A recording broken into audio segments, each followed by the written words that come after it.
I'm sorry, you'd asked earlier about one of my favorite moments. One of my all-time favorite as a guitarist. Yes. One of my favorite moments was we played a show years ago in Burlington. We opened for Rick Derringer, who was one of the great unsung rock guitar pioneers. And after the show, we were staying at the same hotel, and I'm not sure how it happened, but Rick and I ended up hanging out. He came to my room and we just hung out for the right till dawn. We had one guitar between the two of us and my old Flying V and a little PV backstage amp, and hanging out with one of my guitar heroes with one guitar, trading licks back and forth and him telling stories. That was like, the kind of things that, one of those rare treats that, you just like, wow, I could hang out with Rick Derringer. Yeah. For hours on end. That is amazing. I can't even imagine what that would be like to hang out with someone that was, and be a peer at that point, Well, yeah. You're on some level, I guess we both did play guitar. No, seriously though. I mean, yeah, really. I mean, a peer for sure. He wouldn't be hanging out with just. It would be like, yeah, here's one of my lackey fans, and spend all that time with you. Your peer, your friend. Well, that's awesome. That's awesome. That's a good feeling. I think that's. Well, yeah. Again, it's one of those things that you when you get to trade stories, and another again, name dropping here, but when you're in this business, you just bump into people, and I'd gotten to know this guy Tony Bruno, is going by the name Tony Ray. He was playing with the band Soraya at the time, and we were doing some radio promo stuff together.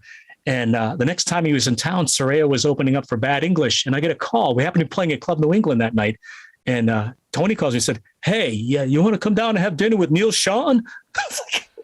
Let me think. I've got to sing. and actually did sit there in the green room with Neal and shooting the shit and talking guitars and everything. It was, again, one of those like pinch me moments where you get to hang out with your heroes and just talk about guitars. And that was then the guys from Bad English ended up coming down to Club New England, hanging out and sitting in with us. So that was fun. Oh, that's fantastic. Except until John Waite got so drunk he fell backwards and punched a hole through one of my Marshall cabinets, right through the basket weave cloth, 57 right into the speaker. So, but oh my God, I wouldn't trade anything about that night. No, so that happens. It's part of it. Sometimes that happens. Yeah, sometimes things get damaged.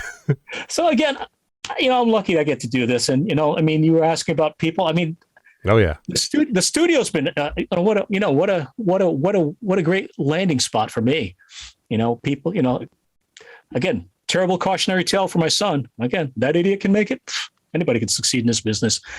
And a couple of projects I've been working on lately. I worked on this metal project with another one of my rock and roll heroes, Graham Bonnet, who was a great vocalist. Again, worked with Rainbow. He worked with Michael Schenker. He was in Alcatraz with Yngwie.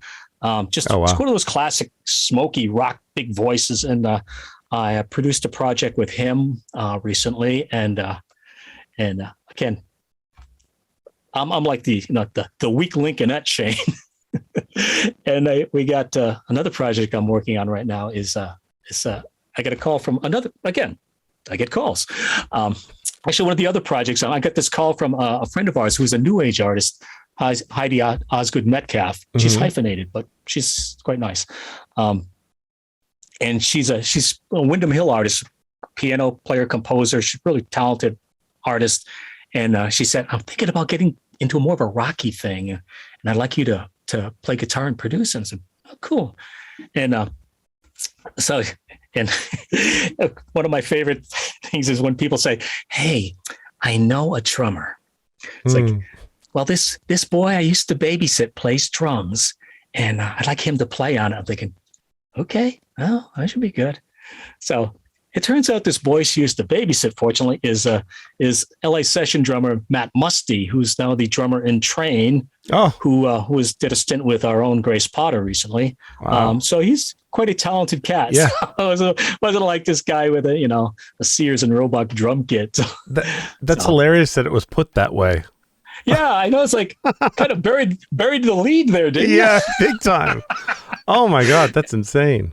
And she said, "Well, and one of the other people I want to bring in is he's a bass player." I went, okay. I'm thinking, well, Matt was pretty good.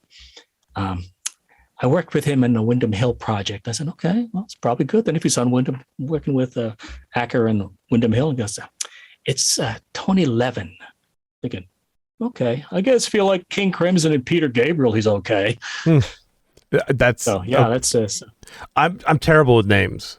So he's to bass play. He's in the pantheon of bass players. Okay, like the sort of the Lee Sklar of, well, if you don't know Lee Sklar, I know like Billy Sheehan and Gene Simmons and Alec John. He's like Such. the anti-Gene Simmons of bass. Yeah, like I know. Yeah. Yeah, he just finished touring with King Crimson. He's also you'd appreciate. He's a great photographer. He's got a book of photography out. Oh, nice. Yeah, it's just all these backstage shots of the Gabriel tours and everything. And, oh well, and that's he's done pretty cool. Session work with Kiss, with Pink Floyd. I mean, he's a cat. Wow, super nice guy too. And again, I'd get these bass tracks in and I'm mixing these songs. I'm going, that's Tony Levin. That's awesome. It's like to the point where do I want to EQ it? I need to EQ it to get it to fit in the mix, but that's the track Tony Levin sent me.